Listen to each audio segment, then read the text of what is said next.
আবার মেয়ে মেয়ে বিয়ে? ভাই এ জীবনে মনে হয় আমাদের আর বিয়ে হলো না, বুঝলে? আমার আর বোধহয় বিয়ে হবে না রে। বলছি কি দরকার ছিল শুনি যে মেয়ে মেয়ে তোমরা বিয়ে করে নিয়েছো? এত সিঙ্গেল ছেলে থাকতেও কি মানে তোমাদের চোখে পড়েনি? মানে আমরা এখনো পর্যন্ত পুরো একদম নিরামিষ, একদম মানে একদমই নিরামিষ। মানে আমাদের কি তোমাদের চোখে পড়ে না নাকি?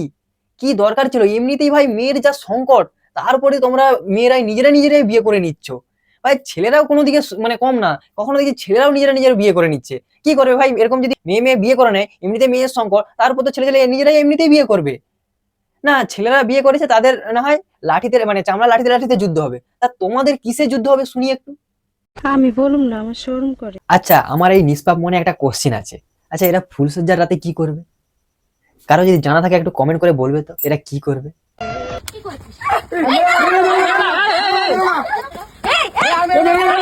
যখন আমি ওকে ভালোবাসি ও আমাকে ভালোবাসে তাহলে তোমাদের সমস্যাটা কোথায় হচ্ছে? মেয়ে বিয়ে করা কি পাপ? না তোমরা একদম পাপ কিচ্ছু করোনি, তোমরা একদম ভালো করেছো, একদম ঠিক করেছো। তোমাদেরকে তো নোবেল ছুঁড়ে মারা উচিত। এই জন্যই আমাদের সমাজ এতটা পিছিয়ে আছে। আরে ভাই যে যার সাথে থাকতে চাইতে থাকতে তো দাও তাদের। একদম দিদি তুমি একদম ঠিক কথা বলেছো, এই জন্য আমাদের সমাজটা এখনো অনেক পিছিয়ে আছে। সত্যিই তো, ছেলে ছেলে ভালোবাসুক বা মেয়ে মেয়ে ভালোবাসুক, যদি ছেলে ছেলে ভালোবাসে যদি বিয়ে করে বা মেয়ে মেয়ে ভালোবাসে যদি বিয়ে করে, তাতে প্রবলেমটা কোথায়? এতে অনেক ভালো হচ্ছে দেশের। কারণ যে পরিমাণ আমাদের দেশের জনসংখ্যা বেড়ে গেছে, এরা যদি মেয়ে মেয়ে বিয়ে করে বা ছেলে ছেলে বিয়ে করে, এতে দেখবে জনসংখ্যা আর বাড়বেই না। দেখবে আমাদের দেশটা জনসংখ্যা দিনকে দিন কমে যাবে, দেখবে আরো উন্নতি হবে আমাদের দেশ। আমাদের সমাজটা তখন পুরো একদম বুলেট ট্রেনের মতো দৌড়াবে। কি দিদি ঠিক বললাম তো? এবার হয়তো অনেকেই কমেন্ট করে বলবে, দাদা তুমি কি করবে? দেখো প্রথমে বলি, সমাজের সবসময় ক্ষতি চাই আমি, তাই আমি একটা মেয়েকেই বিয়ে করব, আর একটা মেয়েকে বিয়ে করে একটা ফুটবল টিম বানাবো। ঠিক আছে? কি দিদি এটাই বোঝাতে চাইছো তো? সালা খেজা সরি চোদা মেয়ে। এই কারণেই আমি আমার রিলেশনের কথা তোমাদেরকে এতদিন জানাতে চাইনি, কারণ আমি তো জানি এই সিচুয়েশনটাই ক্রিয়েট হবে। আজকে আমাদের বাড়ি থেকে তাড়িয়ে দিয়েছে, কি ব্যবহারটাই না করছে। তোমরা বলো মেয়ে মেয়ে বিয়ে করা কি পাপ? আবাল চোদার মতো কাজ করে, আবার গলা দেখো না পুরো ষাঁড়ের থেকেও খারাপ, সেই কলতলার কাকিমাদের মতো। জীবনে আমি অনেক মেয়ে দেখেছি, বিশ্বাস করো তোমার মতো আমি খেজা চোদা মেয়ে দেখিনি। মেয়ে মেয়ে বিয়ে করা কি পাপ? এই জন্যই আমাদের সমাজ এতটা পিছিয়ে আছে।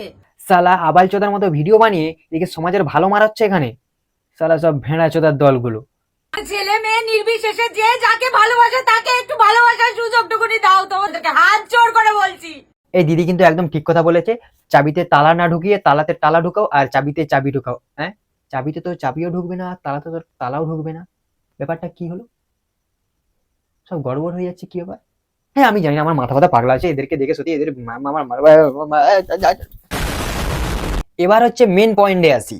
চ্যানেলের যখন রিচ পুরো একদম গাদার পেছনে চলে যাবে, তখন এইরকম ক্রিঞ্জ কন্টেন্ট দেবে, দেখবে চ্যানেল পুরো একদম হাই লেভেলের উঠে যাবে। মানে এটাই হচ্ছে এদের আসল প্ল্যান।